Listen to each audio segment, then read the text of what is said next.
Hello and welcome to the Evidence-Based Chiropractor. I am your host, Dr. Jeff Langmaid. On today's episode, we're talking all about reactivations.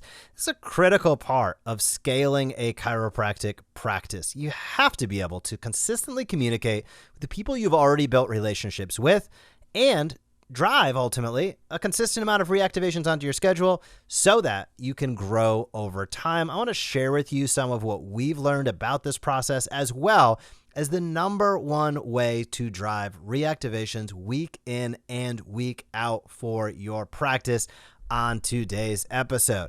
Now, before we get started, I'll say a few words about Patient Pilot by the Smart Chiropractor. This is going to tie very closely into this episode. If you would like to generate consistent reactivations, Patient Pilot is where it's at. We're going to break down many of the strategies we utilize within Patient Pilot on today's episode. But if you want to kind of skip the line, hop on a demo, thesmartchiropractor.com. Again, that is thesmartchiropractor.com. We have a 3x ROI guarantee. Why? Because I know, and we know, the strategies we're going to talk about on today's episode work time in and time out, and they can work for your practice as well. So let's dive into some of those strategies, get super actionable, and I'll also encourage you, if you have any questions about what we talk about, hit me up, jeff@theevidencebasedchiropractor.com. Happy to be a resource for you. But let's talk about reactivations, as well as some campaign structures and philosophies that I think are critical to understand and implement if you want to drive consistent reactivations into your practice. So why are reactivations so important? Well, they're so important because it takes 5 times more spend to acquire a new patient than to keep an old one. When I say keep an old one, I don't mean keep anybody hostage or do anything, try to convince anybody to do anything. What I mean is consistently communicating with the people that you've already built relationships with. And there are far too few chiropractors or anybody that's actually doing this, and it's absolutely nuts. You probably have in your EHR right now an email list of hundreds, if not thousands of people that you don't communicate with enough. Now, what are some signs of that you don't communicate with them enough? Some signs of that are you've been in practice for years and you still rely on a lot of ad spend to drive new patients into your practice. Some other signs and symptoms of that are this classic story I've had, and I think everybody else has had as well. Patient comes in with, let's say, a low back issue. You take great care of them. You don't see them for a little while. They come back with a low back issue. Hey, you did a great job the first time. You're chatting with them, and they say, a couple months ago, I had a neck issue, but I know you're a low back doc, so I went somewhere else. And you're like, oh my gosh, I can't believe this is happening. And yes, it happens to every chiropractor. That's because you're not consistently communicating. They didn't know how to choose you in that case. And that's just a couple. Also, if you feel like you're on the roller coaster, month in and month out, schedule's up, schedule's down, schedule's up, schedule's down. Consistency is the key to success. And automation is the key to consistency. That is something you have to keep in mind. And it especially holds true when we talk about reactivations. Reactivations are critical because they help you save money on some of that ad spend. They also help keep your schedule full with more people who know, trust, and like you. Why wouldn't you do that? There's an old saying, you acquire new friends, but keep the old. Keep the old is all about reactivations. Now, let's talk philosophically what is so critical here. We have a strategy within the Smart Chiropractor that we've utilized for years. It's called Teach and Invite Consistently. And this ties into your reactivations because we'll talk about, I'm going to dive a little bit deeper in this in a moment, but number one way to drive reactivations is a weekly email newsletter. Weekly's a lot. Oh my gosh, what am I going to talk about? Or everybody's going to unsubscribe. I can't believe it. That's way too much. Hold your horses on that. We'll get to the intricacies of it. But it starts with the philosophy of teach and invite consistently. When you are mailing people as often as you should, you can notice it didn't say discount and bully every now and again. It's teach and invite consistently. You don't need to deep discount your services to the people you already have relationships with by any stretch of the imagination. But what you do need to do is teach and invite consistently. That's the heart of it. Now let's break that down a little bit and make it actionable. Teach, educate, inspire, engage. That is all teaching. And not surprisingly, this could take the form of social media videos, email campaigns, pretty much everything in your marketing. We're going to focus on the email automation specifically relative to reactivations today. But teaching is a core philosophy. Teacher, educator, doctor, teach, inspire, engage, educate, entertain. That's what you want to think about when you produce content. Teach first. Second is invite, invitation. That is your call to action. Share with a friend, click to call, click to schedule. Those are the key components there. Now, if you followed somebody, a marketer like Gary Vaynerchuk, you might have heard this described as jab, jab, jab, right hook, or deliver value, deliver value, deliver value, and ask. In the chiropractic space, we think of it as teach and invite consistently. Teach, that affords you the opportunity for a call to action or an invitation, invite, and then do it consistently. That's key as well. You cannot do this once a month or once a quarter, or hey, we make recalls once every 90 days. Keep doing that, but lay some automation and architecture underneath it so you actually get better results. Why wouldn't you do that? This is one of those holes in the bucket as we describe within the Smart Chiropractor. I feel like it's the bottom of the bucket. You got water going in the top of your practice. It's water in the top of the bucket. You want more of that. Then you want to patch the holes in the side. Those are retention issues when you have holes in the side of your bucket. But most practices have no bottom of their bucket. They have no reactivations except maybe recalls every now and again. That means as much water as you pour in the top, if there's no floor, there's no bottom of that bucket, it's just falling out. That's where we tie it back to symptoms like a schedule that's never full, over-reliance on the paid ads component.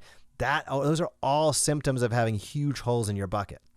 Reactivation automations, and specifically weekly email newsletters that drive consistent reactivations each week, that is how you start to patch the hole in the bottom of your bucket. Well, guess what?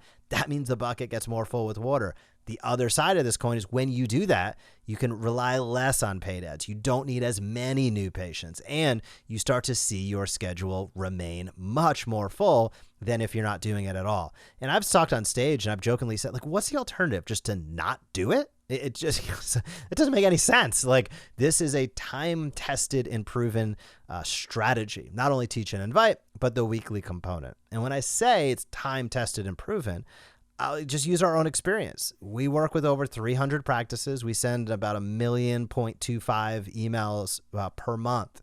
That gives us exceptional data to know really what's working and what doesn't work. So when we are able to dial in our subject line, our body copy, our call to action, that's key, right? Because that is how you keep people engaged with those emails over time. And it's how you drive great result time and time again. I was speaking with one of our members a week or two ago, and he was saying, well, we do a lot of this on our own, which is awesome. He had done a lot of it on its own. But when I started using your, he was actually sending weekly email newsletters, and he's like, but when we use your campaign, we're getting 10% better open rates. And I'm like, that's incredible. Like that is, your money is right there, because that open rate is going to translate to a click-through rate. Even if it's only 1, 2, 3 more people per month that click over, how big is that for your practice over time? Those incremental gains are where you want to focus as a business owner. That's what gives you leverage. And when you can have a 10% improvement. Now, he was already sending weekly email newsletters. If you're not at all, you're leaving it all on the table. And I'll put that into super perspective. I'll talk about the email in a moment, specifically the copy in the email, how to write a great subject line briefly. But let's talk about sheer numbers, because I think that's, well, how many people do I need? Do I have a big list or a small list? I'll be very transparent. Our average doc has a list size of about 1,200 on their email list. Now, we work with some practices that have literally 20,000 plus contacts and some that are 300-400 contacts. But the average that we work with, and you average out all of our members, it's 1,200 contacts. What we have found and what we drive is an average of 26 click to call or click to schedule reactivations per month for every 1,200 contacts. So that's 2.6 per 100 per month. So you think about how big your list size is, you can expect every 100 email subscribers about 2.6. Now, there's some variability there, of course, but that is important to keep in mind. Now, if you're curious about open rates and specifically relative to what's good and what's not good, I'll be very transparent again. We have some docs in our system that are getting 50% plus open rates. Our average is a shade over 32%. So that is really, really, really good. And that is a testament to doing this so many times. Just like adjusting, we have a team of 10 people that work full-time on this project. So that gives you any insight into what it takes to really accurately and effectively run these campaigns. Outsourcing your email marketing to the front desk person because they know how to log into an email program is not a good strategy. Maybe it's better than nothing, maybe not, but it's definitely not going to get you optimal results. This is skill, and it's learning, and it's understanding how do you create great subject lines week in and week out that stimulate curiosity, that gets the open, And then the body copy teaches and invites so that they are apt to raise their hand, so to speak, figuratively, and click to call or click to schedule. And that is an art and a science combined. There's no question about it. Maybe there's even a little bit of philosophy now that I think of it with the teach and invite strategy. But when you put all those things together, a weekly email newsletter is the number one way that you can consistently drive reactivations. Should you do recalls? Absolutely. Should you have appointment reminders that maybe your EHR are sending, some missed appointment reminders? Absolutely. But that's not email marketing. That's transactional communication. Transactional communication is important. Texting or emailing missed appointments, appointment reminders, super important. But don't sleep on the marketing component that should lie underneath and power all of it. Especially if you have an online scheduling tool, JNapp, Sched, whatever it might be.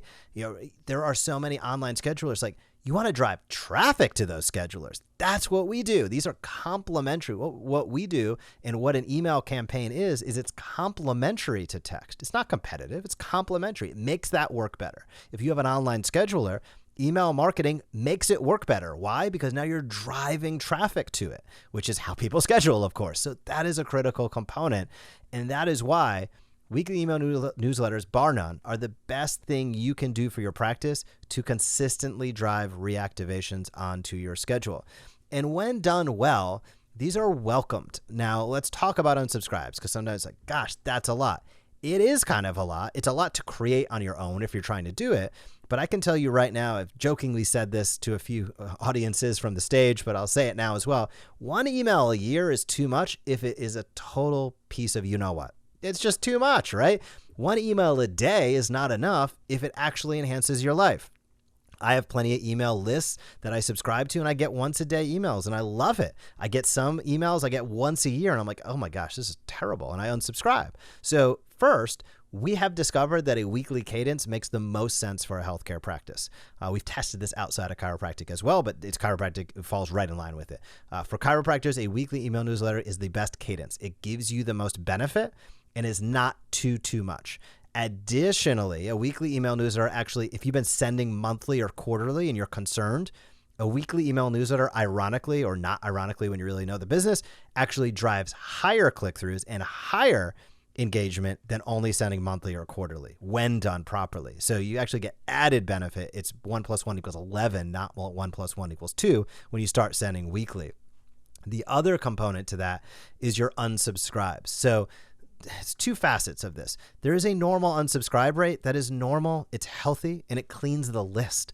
But you want that to be like 1%-ish or below. So that's important to keep in mind. But on the other token, you can't be, I can't believe Jim unsubscribed. I'm never going to send an email to anybody because Jim unsubscribed. I thought he liked me. Like, cool your jets. Maybe they just didn't want that communication at that time. So, of course, we build everything totally compliant with all the unsubscribes from list, unsubscribe from campaign, so that you have the most opportunity to continually connect in a way that is 100% ethical, 100% nice, and 100% compliant with all email protocols, I guess you could say. So that's an important component that you need to keep an eye out for. But if you're seeing that you have a sky-high unsubscribe rate, chances are you need to take a double look at your content. And when you first start emailing a list, you're probably going to see more unsubscribes than as it goes on because you haven't really done it before. And that's a normal part of the process, nothing to get too uptight about. And again, my example to that is if you have 500 people and 10 unsubscribe or 5 unsubscribe or something to that effect on that first email, what are you not going to service the 495 that didn't? That just doesn't hold any weight. It doesn't make any sense. And that is why you need professionals handling some of this for you, because we know the ins and the outs, and it really can set the stage for far more success than you can do on your own, because we live and breathe it all day, every single day. So if you have any questions about how to send a weekly email newsletter, I'm all ears. I'm happy to answer them. I'm also going to drop a link down below. If you'd love to pick up a sample of what a weekly email newsletter would look like, literally the sample you can copy and paste and use yourself, I'm going to drop it down in the show notes, a link. So head on over, click the link, download the sample. You'll see kind of what the campaign flow looks like. I'll also give you a direct example of one of the emails so you can see exactly what we do and where we've seen a tremendous amount of success. If you're able to go take it and run with it, awesome. I believe that the best way to do things like this is to outsource it to the experts, but it's totally up to you. So I hope this was helpful. If you have any questions about any of this, again, I think you're going to find a lot of answers in that download and with the template and everything. But if you have any questions, please feel free to hit me up. And before we wrap, I'll say a few words about texting. Zynga is an awesome texting solution. Average of 23 Google reviews per month. Patient sure rate of 94%. Not only scratches the surface. Zynga supports this podcast. You should support them. And they're willing to go one extra. They're going to hook you up with a $100 DoorDash gift card for completing a demo. That's at zingit.com/offer. Zingit.com/offer. I'll drop that link down below. And finally, PowerStep Orthotics, developed by a podiatrist 30 years ago. I love them. They support the podcast. My dad uses them. He loves them. Get yourself a free sample pair. You're unsure about it? They're going to hook you up with a free sample pair. Why wouldn't you do that? pro.powerstep.com/sample. pro.powerstep.com/sample. Use the code EBC for Evidence-Based Chiropractor. They'll hook you up with a sample pair. I hope you have an awesome week in practice, and I will talk to you soon. Thank you for joining us on this episode of the Evidence-Based Chiropractor. If you want to grow your practice, come back for next week's episode. If you want to go faster, visit the evidencebasedchiropractor.com and join our MD Marketing membership today.